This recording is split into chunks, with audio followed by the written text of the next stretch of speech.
The SHTF event we all prep for is what folks 150 years ago called daily life.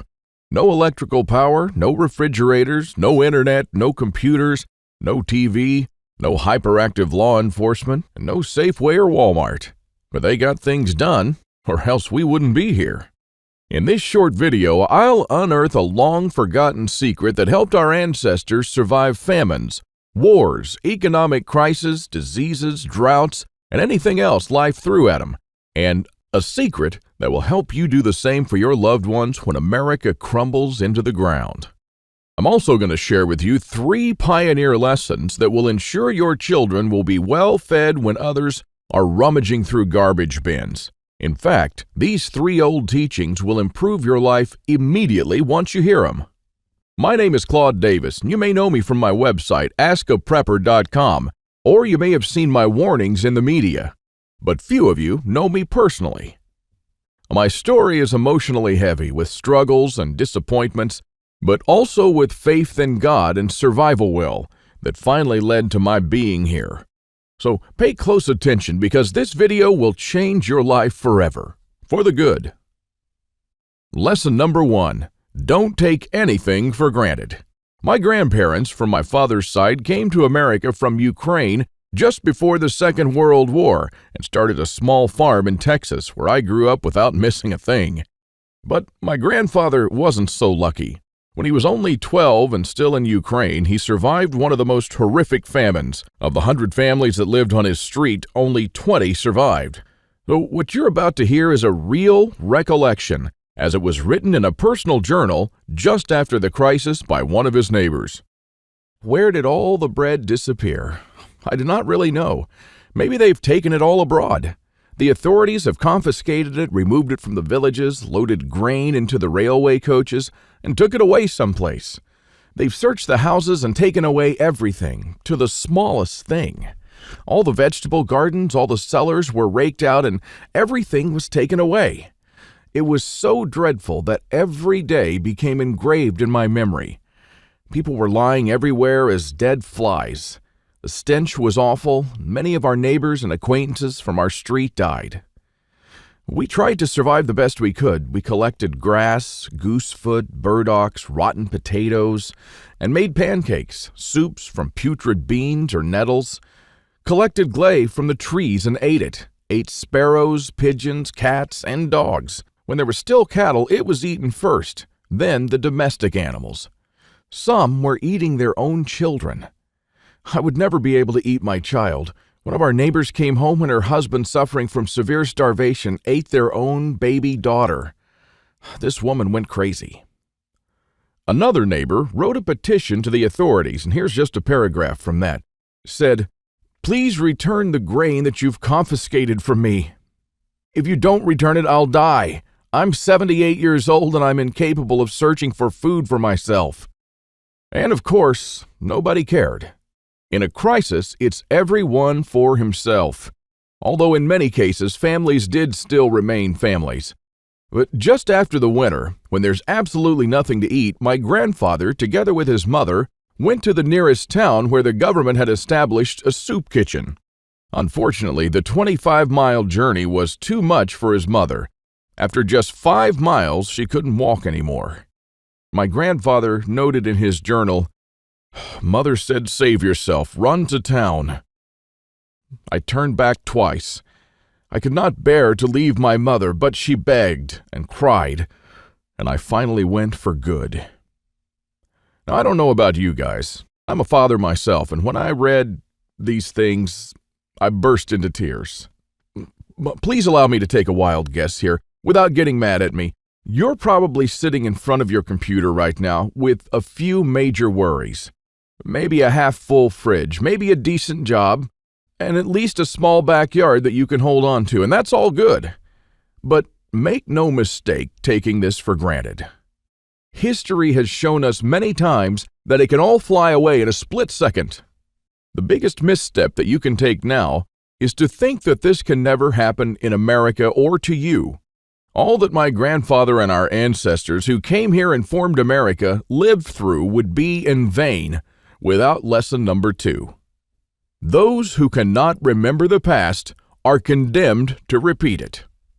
Now, call me old-fashioned, I don't care, but I completely believe in America and what our ancestors stood for. They all had a part in turning this land into one of the most powerful countries in the world. Many died and suffered before a creative mind found an ingenious solution to, maybe, a century-long problem. Now, believe it or not, our ancestors' skills are all covered in American blood. And this is why these must be fought for, protected, and handed on for them to do the same for our children and our children's children. But now, my friends, we're sitting on the edge of oblivion. Our fathers and grandfathers were probably the last generation to practice basic things like building a root cellar or making pemmican. Our ancestors laid the bricks and built the world's strongest foundation that we're about to irreversibly forget. And we're going to pay the ultimate price for this, because if you have a big, strong house with a weak foundation, it doesn't matter if it looks nice on the outside. The next flood will sweep it away. And that is exactly what will happen to most Americans in the coming crisis. So here we are, human beings in the 21st century, several lifetimes and a world away from our grandparents and their ways. Have we become better at living? I think not. I watch as we have become ever more expectant that the world owes us a living. Consumerism has reached epic proportions, and people feel aggrieved if they don't own the latest gadget. The truth is, we never have been more disconnected from life, from the world, from the soil, from the trees, and from our own souls. We no longer know how to live without refrigerators, without cars, without phones, without supermarkets. So what will you do tomorrow? You simply are unable to buy things. I sometimes think that we're kidding ourselves with our bug-out bags and with our 3-day food rations. Wouldn't we be better off looking at what the pioneers took with them when they traveled from Independence, Missouri all the way to Oregon City? That was a 4 to 6 month journey. And if your life depended on this, what bug-out bag would you take with you? I know I'd stick with whatever the pioneer had with him. He had to travel weeks on end without much help while taking cover from some native tribes at the same time. And this is just a small, tiny example. Guys, I don't want to see our forefathers' knowledge disappear into the darkness of time. And if you care about your family and what America stands for, then neither should you. This is the third and most important lesson of all. It's always up to you. Now, I believe in God and in the power of free will, and I believe that you are the only one in charge of your destiny, and that you're constantly making decisions that shape the rest of your life.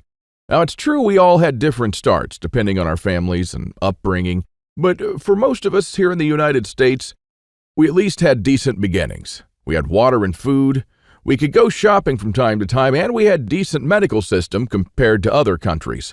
We should be more thankful for that. And we should ensure that we have something put aside for darker times.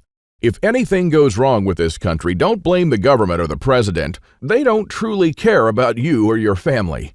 Now, I don't know if you've noticed, but nothing just falls from the sky. God helps you. But He doesn't just lay it on your table. You have to work hard and do things yourself. As long as you're aware of this, your destiny rests solely on you and your willpower.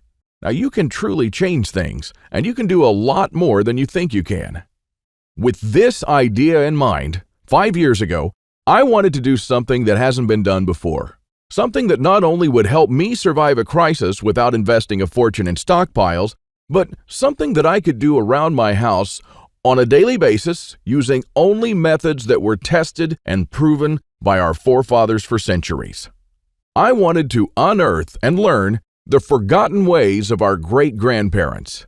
I went to my grandfather to find out how he survived and to learn the little secrets that helped him survive in spite of almost everyone else dying.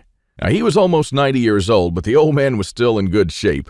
For 3 weeks on end, I absorbed his lessons like a dry sponge. And on top of that, we built a lot of things together, including a root cellar and a storm shelter, just like the folks did when he was young. We made lard and ham, and we smoked 4 turkeys and preserved them for winter in 4 different traditional ways, and a lot more. And when I was a child, I was raised by my grandparents, But I hadn't spent much quality time with him until then. In fact, there were months when we barely even spoke, not because we couldn't stand each other, but only because I was always too busy working or taking care of my kids. A lame excuse and a thing that I deeply regretted later on in life. Well, my grandfather passed on a couple of years ago, and with him, a magnificent amount of survival knowledge. I don't know if you're in a similar situation, but think about your grandfather and how many things he did or knew, things that will vanish forever into the dark abyss of ignorance. And because I deeply believed in lesson number 3, that I was the only one who could change something, my goal for the last couple of years changed from not just learning, but saving our forefathers' ways. This is one of the most important things I've done in my life, and I'm proud of it, but it took me 5 difficult years. Now, first, there's no person that knows all our forefathers' forgotten secrets. Let's just say there are still a handful of people that still practice a lost skill transmitted from generation to generation, even today. But not all the skills, of course. I had to get in touch with a lot of people. Second, where do you find these guys? They are no mainstream survival experts. They don't have a website or a TV show, and some of them even live in remote areas with no internet or TV cable, earning a living like the pioneers did. Third, I wanted to do something unprecedented. You know, articles like 11 skills your great-grandparents had that you didn't, and they started listing the skills: hunting, fishing, foraging, butchering, and so on. Well, this kind of information will never help anyone. I needed something solid, exact, and to the point. Not just skills, I wanted to know things that they actually built, ate, and stored, and exactly how they did it. And fourth, I'm not sitting on a gold mine. As much as I enjoyed traveling and learning these skills, I still needed to go to work. But what I didn't realize when I started my quest is that you can't save these skills only by writing them down. If all these writings will be forgotten in a dusty drawer right next to my bed, it won't help anyone. This knowledge will die together with me, and all my efforts to save our forefathers' ways would have been in vain. So this is because all my life I blindly believed in lesson 3, that it's always up to me. But I was wrong. In this case, it's only halfway there. It's also up to you. Today is your chance to be a part of saving our ancestors' lost ways. I wanted to make this information available to every family out there without having to spend years of their lives or thousands of dollars. So I came up with this great idea to edit all my manuscripts and turn all this lost knowledge into one of the greatest books of this century. The Lost Ways, Saving Our Forefathers' Skills. Now, as you can see, I designed and edited the book in an old-fashioned way, but most of it is not written by me personally, because I didn't want people to read a second account. I'm sure a lot of information would have been lost in this process. You know, those little secrets that make a thing really work? Those little things that make a big difference. So I paid these experts for their time, and I got what I wanted. These people are not professional writers, but instead are uniquely special. They're neither the strong, badass type that you see in Rambo movies, nor the ultra-rich preppers from reality shows. They're simple people who know a lost skill very, very well. They're smart, shrewd, and wise enough to survive for months or even years in the world's most remote places. Now, here's a glimpse of what you'll find in The Lost Ways. Native American Eric Bainbridge, who is on the board of directors of a Native American educational and took part in the reconstruction of the native village of Kualoklo in California, will show you how Native Americans build the subterranean roundhouse, an underground house that today will serve you as a storm shelter, a perfectly camouflaged hideout, or a bunker. It can easily shelter 3 to 4 families. So how will you feel if, when all hell breaks loose, you'll be able to call all your loved ones and offer them guidance and shelter? And besides that, the subterranean roundhouse makes an awesome root cellar where you can keep all your food and water reserves